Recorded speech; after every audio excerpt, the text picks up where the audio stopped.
So we're talking about panic in regard to health symptoms, with the background of being in the eye of the storm, at peace in the midst of panic and paranoia.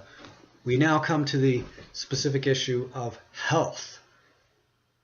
Certain governments have campaigned for paranoia in regard to health, and we could say caution in regard to health. The paranoia in recent decades has been focused on substances like fat and cholesterol. Maybe you've heard some paranoia, we wouldn't call it a panic, but some paranoia in regard to saturated fat and cholesterol, or fat in general, and cholesterol in general. Not just LDL or HDL or saturated fat or polyunsaturated fatty acids or all these long things, just the whole category of fat and cholesterol. Oh, they're horrible, they're bad, we gotta be really concerned about them.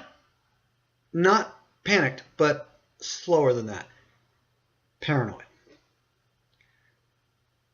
So in a condition of paranoia, precision is not highly valued. In a condition of paranoia, precision is not highly valued.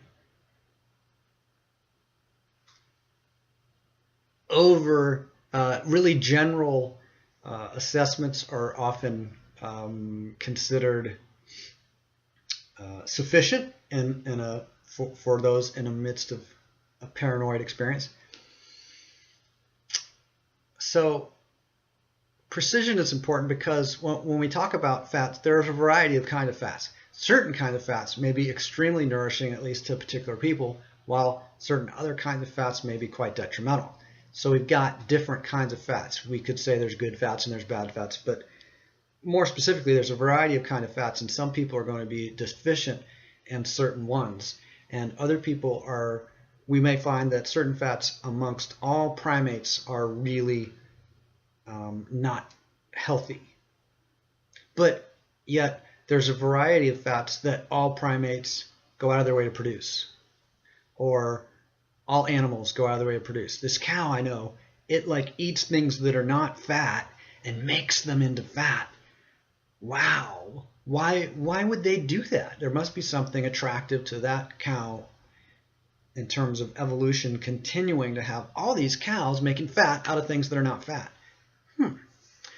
So, oh, you know what? This reminds me of this one nursing baby that was like, could you give me some low-fat breast milk from my mother, because I heard some things. The government had this TV show, and I heard that if I consume the, fresh milk from the mother, I might get too much fat in it, because that does have fat in it, right? And you don't want, fat will kill you, right?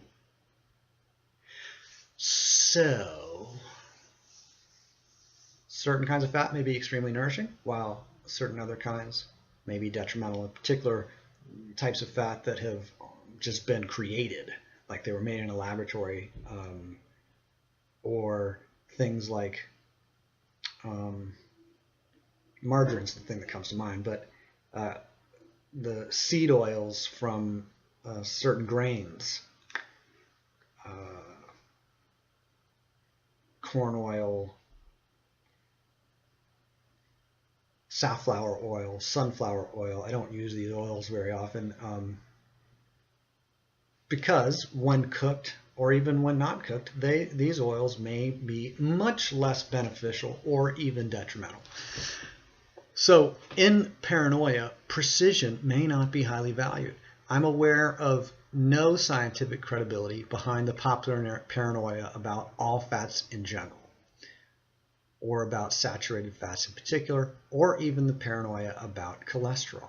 However, I'm aware of no scientific validity to any of that, and I've studied the issues, as well as eaten a whole lot of stuff with a lot of cholesterol, and my body's making lots of cholesterol, and for me to eat it doesn't mean it's going to get into my bloodstream or my cells. But if I don't eat any of it, my body makes stuff, makes cholesterol and puts it in the blood.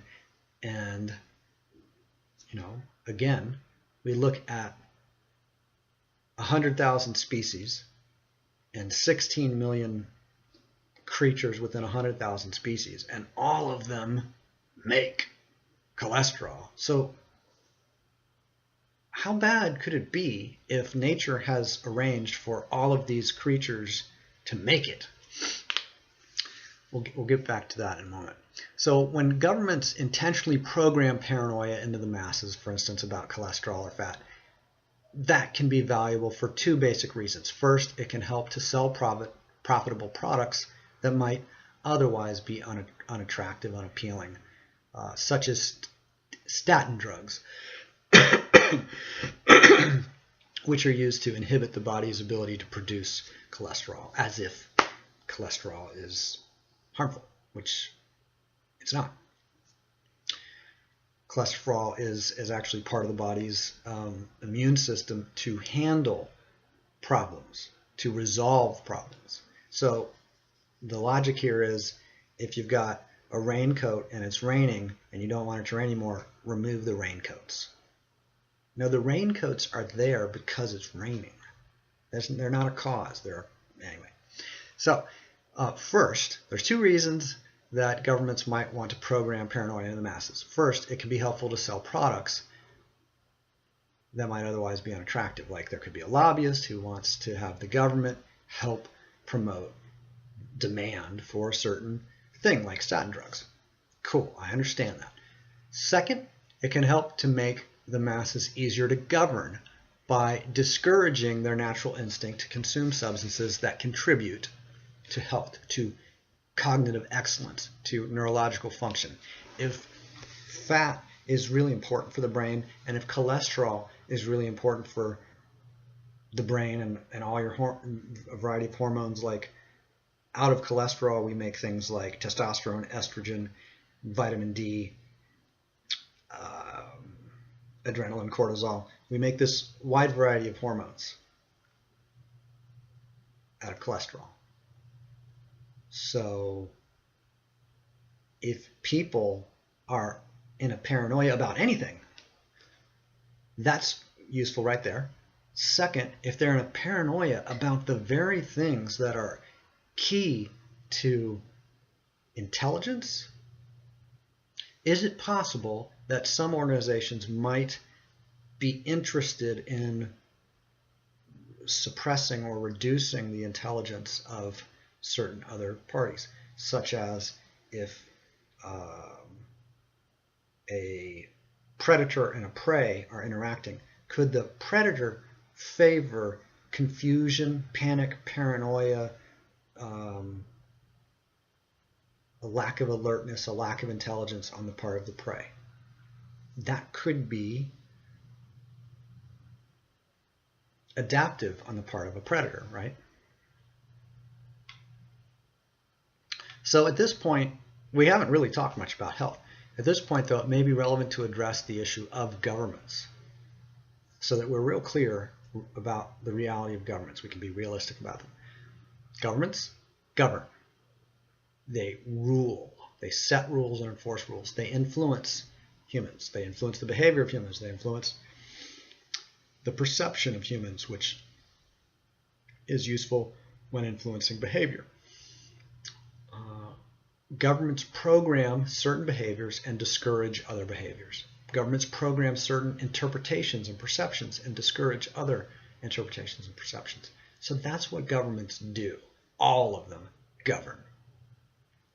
What do they govern, or who do they govern? They govern people. That's what we're talking about. They govern people in particular in regard to people's behavior. That's what they all do. It's not paranoia or panic. It's just being mindful and noticing. What do governments do? They govern. So there's absolutely no controversy that I'm aware of as to the fact that some governments have intentionally cultivated paranoia or even panic, at least in certain populations. The most obvious case of this may be during warfare. A surprise attack may be launched to spark immediate panic, even as a distraction attack. We do a surprise attack over there when we're really interested in something else. Or a surprise attack may also be used to breed future paranoia about another similar attack. So if there are occasional attacks that are irregular in their deployment or whatever you call it, if they're irregularly attacked, if a target is irregularly attacked, then it can set up a deep fear, a lasting fear, a paranoia about when will the next attack be, even if the individual attacks are relatively small. That could be getting into the realm of what we would call psychological warfare. So those who are unable, for whatever reason, biochemical, neurological, too much paranoia, too, bad diet, whatever it may be, those who are unable to calmly analyze the patterns of government may be labeled as paranoid or even panic. Now I'm reading what I wrote here. That doesn't actually make sense to me. Yeah. Those who are able, it was a mistake. I make mistakes occasionally. So those who are able to clearly and calmly analyze and notice the actual behavioral patterns of government agencies and agents, those people may be labeled paranoid or even panicked. But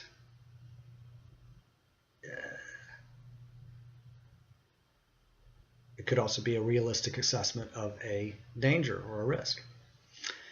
So the reaction that people have when they are, people may react with a panic of disgust and animosity to even the suggestion. Okay, so there are people who are unable to, who haven't really got that governments just may cultivate paranoia. They program behaviors in people, they discourage behaviors, and they may program behavior, they may program paranoia and panic. So people who are unable to notice that, they may react to the suggestion that the agents of their own favorite government and the agencies of their own favorite government could ever simply be sincerely wrong about something, some scientific assertion about diet. So they may react to that suggestion that their favorite government could be wrong about anything with panic, a panic of disgust and animosity and disturbance, mentally disturbed, mental disturbance, emotional disturbance. You are, if somebody raises the question that maybe a government has made an error in regard to a particular claim or assertion, some people will respond with dramatic defensiveness, antagonism, even disgust and vilification and animosity to the idea that their favorite government would do such a thing. Other governments, yes, we know, yeah, most governments do that, but my favorite government is an exception, some people say. And they may also say, my favorite government should be an exception. It was an exception until I find out about the thing that happened in 1990s and 1980s and 1970s and 1960s, into the 19th century and the 18th. Well, anyway, originally, or the original intention. Okay. So idealism can come up. People's presumptions that might be false, that might have been programmed by government, could be come into question. And it may be that people panic when their favorite presumptions are exposed as presumptions. Oh, you're saying that I might be wrong about that, or the government might be wrong, or the agency might be. Are you telling me that the undercover cops would ever deceive anyone? Undercover cops? What do you mean they would deceive people? Like they're trying to hide that they're a cop? Is that what you're saying? Undercover cops are trying to hide that they're a cop? That makes sense. Okay. So people may react with panic to ideas that they find disturbing, right? And an idea they might find disturbing is the idea that governments would intentionally influence perception, or intentionally influence behavior, or intentionally, in particular, cultivate paranoia, or panic. So those people may be blindly obedient to the announcements of the agencies whose words they worship in the religion of blind faith in that government.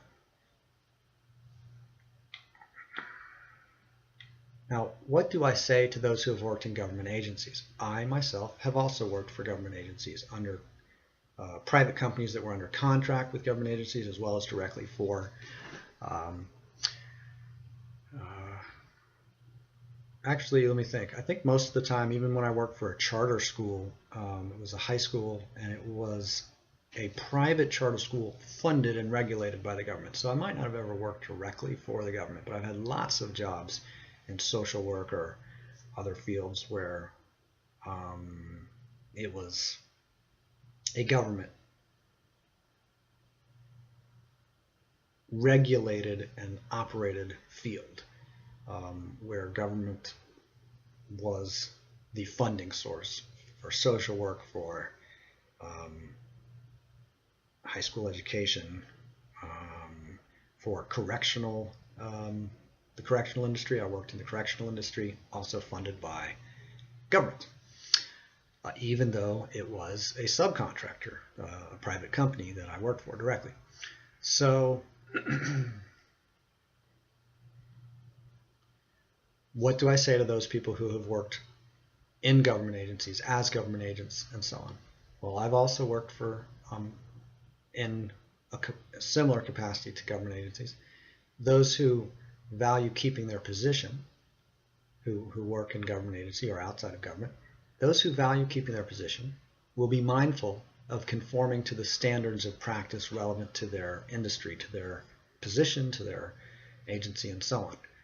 Further, standards of practice do change over time, and individuals may be able to exert some influence on reforms, perhaps at some risk to maintaining their position, or they may even be encouraged to support a particular kind of reform in order to maintain their position.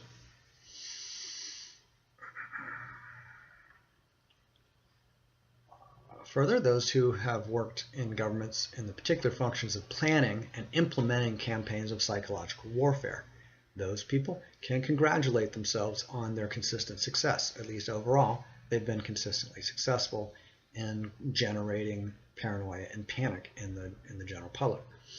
For instance, the Cold War was a tremendous boost to the loyalty to certain governments. The basic message of all parties in the Cold War was that the enemy over there, that one, the enemy is capable of incinerating this entire city, so we must all be loyal to our protector, our favorite local government or federal government or whatever. The same attitude continued in the U.S. in regard to the mere possibility of future nuclear weapons programs in places like Iraq, Iran, and North Korea. So even if we make the ridiculous concession, for sake of avoiding argument, we make the ridiculous concession that perhaps governments do not intentionally create paranoia and panic, which of course they do, but let's concede that they don't for a moment. I would still expect little controversy as to the fact that at least some governments and special interest groups are benefited, some programs and some initiatives are benefited by certain paranoias and panics. Again, I already mentioned the paranoia about cholesterol, which leads some people to I already mentioned the paranoia about cholesterol, which leads some people to regularly use statin drugs to interfere with the body's essential activities in regard to producing cholesterol and using cholesterol. Note further that in the panic and paranoia, most people do not study what cholesterol is, even though it's easy enough to find out. You go on the internet, just like I did, go to the library. However, in a panic or in a paranoia, most people don't study what cholesterol is or why it might be so important that all animals on this planet synthesize it or make it. Simply, cholesterol is not only a key component of the system for delivering nutrients and removing toxins from cells, but cholesterol is also the basic substance from which many hormones are made, such as insulin, testosterone, estrogen, adrenaline, cortisol, also bile, DHEA, and even vitamin D. So there's a variety of things from which cholesterol is made. But most people didn't know that. I found that out today in preparing for this presentation. I knew I had seen that recently because I've been studying health, but it'd be pretty easy for somebody to not know that stuff and to hear, oh, well, somebody that I trust, the TV commercial or the third grade science teacher said something negative about cholesterol, so just presume that's true. It's like presuming that Santa Claus is real because someone told you. Okay, well, it's understandable that 2-year-olds and 3-year-olds consistently are sincere in their belief in Santa Claus. That doesn't make it true. So there has been reported to be a correlation between levels of certain kinds of cholesterol and certain medical conditions. I made reference earlier to the raincoat and rainfall. Correlation is not causation. So the presumption that cholesterol is the issue of those conditions, the presumption that cholesterol is the cause of those conditions may be completely unscientific, totally unsupported, never has been supported. However, it could be extremely favorable to certain financial interests to promote that presumption that cholesterol is a causal factor. If you want to sell statin drugs, which inhibit cholesterol production and utilization, if you want to sell that, then people have to be afraid of cholesterol, or else why the hell are they going to want to? It's like, oh, let me sell you something that's going to inhibit your vision. Why do I want to inhibit my? Oh, let me sell you something that's going to inhibit your ability to bend your right elbow. People don't really want things that are going to inhibit their ability to bend their right elbow. I grew this elbow myself, and I bend it a lot. I mean, actually, I really, it's very useful, frankly, this elbow. So if you want people to do something to inhibit a basic bodily function, it takes a fair amount of propaganda, perhaps, to really get people to believe such nonsense. You want people to avoid wearing raincoats because wearing a raincoat causes rain. You want people to avoid bending their elbow, or you want to have them take, everybody should get a cast and take a thing that inhibits your ability to bend your elbow. Why? Because bending your elbow is so bad. Well, guess what? Making cholesterol is very bad. I mean, I know that for millions of years, every animal has been doing it, but it's bad. And I'm not saying this because I want sterility and lack of mental capacity in the general public. Okay, maybe I am. But what we're looking at here is the idea that promoting cholesterol inhibiting substances could be financially profitable to some groups. And the government may like to protect the companies that inhibit cholesterol functioning because the government may like the masses to have a relatively low level of intelligence and cognitive function.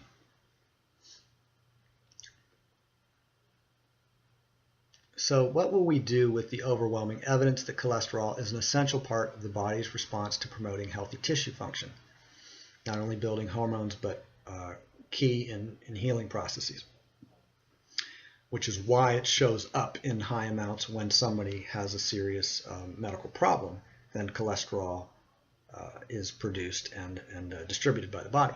So one thing that governments could do in order to hide the overwhelming evidence that cholesterol is part of the healing process, one thing governments could do is to hide that information from the public and then distract them.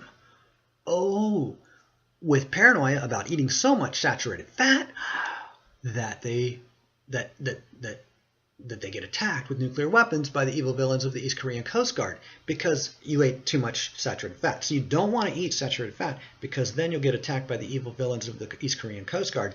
And don't pay any attention to your body's actual physiology and how important it is to human bodies and other creatures to produce cholesterol, distribute it, and be healthy.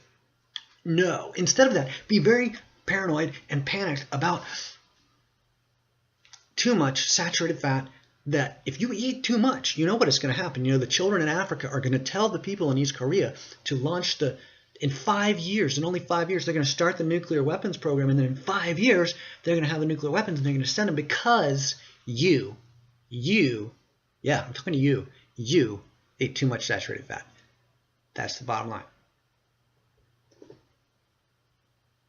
You should feel guilty and ashamed. I'm not saying that it's psychological warfare and I'm cursing you and it's witchcraft. I'm just saying because you did horrible things and you're going to cause the death and destruction of blah blah blah. You should you should feel ashamed and guilty in the future. Not yet. Okay. So we get to this topic now of the accuracy of various perceptions of threat. A possible threat may be overestimated, underestimated, or even very precisely estimated. If it's underestimated, it could be even totally neglected, or it's not even monitored as a possible threat. It's dismissed. Oh, no, I read that the FDA said that's safe, so thalidomide can't be. No, the FDA approved it, didn't they? I'm pretty sure. They would. They protect us. So anyway, what? You're ridiculous. Thalidomide couldn't. How many countries banned it already? How many lawsuits? So you're saying that that thalidomide caused healthy people to be, and the FDA approved that? Just a fluke. It's just a fluke. I don't know what to. Let's FDA. No, they're good. They're great. The thing about thalidomide. Let's talk about something else. Okay, I've got lots of other things to talk about. East Korean Coast Guards. Did you know they have they're planning a nuclear weapons program? They're going to be probably within 5 to 20 years. They're going to be operational with that. Okay, so we can overestimate threats, underestimate threats, or even precisely estimate a threat. How much should I worry about eating too much less saturated fat? How much should I worry about eating too much saturated fat?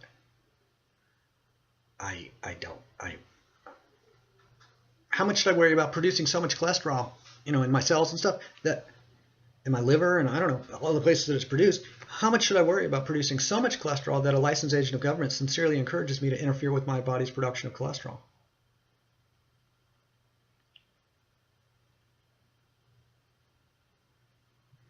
How much should I worry about the threat of an impending nuclear attack from the East Korean Coast Guard, given how much all these people are eating saturated fat? Because if you eat a lot of saturated fat, it's going to help the North, the East, the South, the West. The bad people are going to start a nuclear weapons program, and they're going to try and threaten us and scare us, and we don't. We can't stand for people trying to intimidate and bully us. We can't stand, not foreigners at least. If they're Americans and they're doing it for our own safety and to protect us and our, to offer us salvation, that's, then we should thank them. But if it's other people, they're probably trying psychological warfare on us. Yep, I'm serious. No, they do that over there. Yep. So science is not mysterious. When a scientific model is precise, then there's no controversy. When a scientific model precisely predicts what actually happens, there's no controversy. Everybody goes, yeah, it's precise, it works. A particular person is either familiar with that precise model or not. There's no controversy. People may argue, but there's no scientific controversy.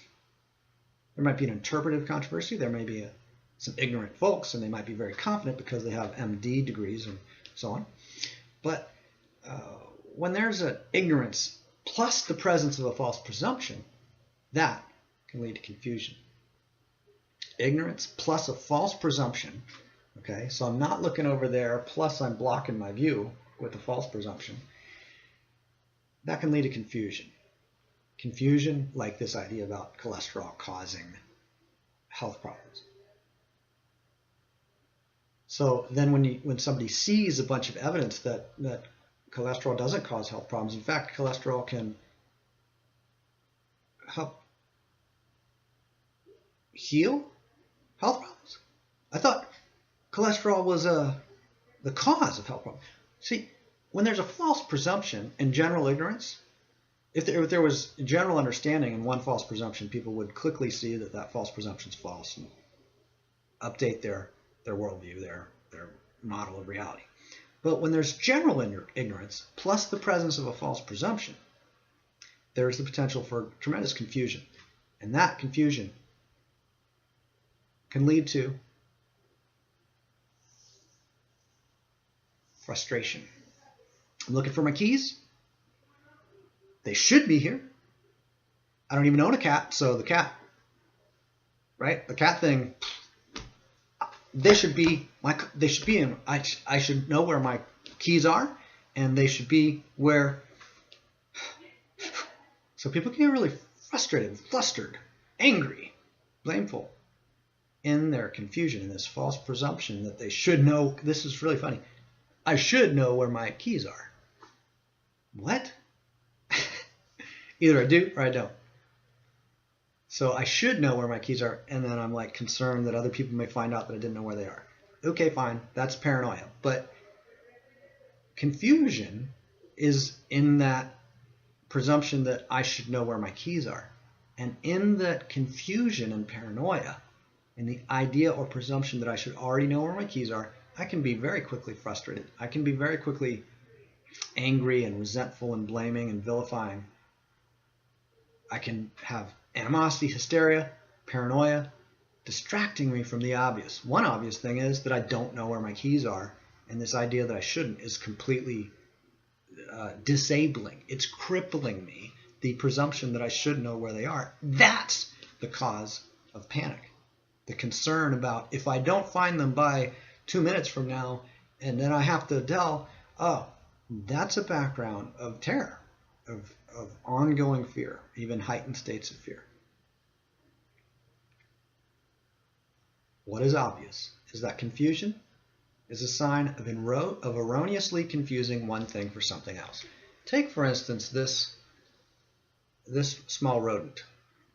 Some people say that's a mouse. I say no. This is a mouse. See? That's a mouse right there.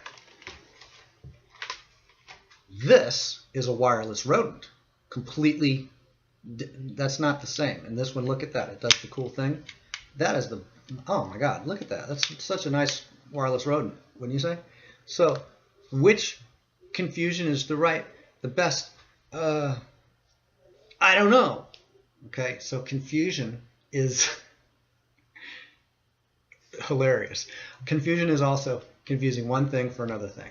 A lot of times it has to do with people being unrelated to language. They're not really clear on the words that are being used. It's an unexamined use of language, an unmindful use of language. So I had said before that I would talk about paranoia and panic as it relates to economic change and inflation. I will do that. And I'm going to separate that into another video, which you will watch now.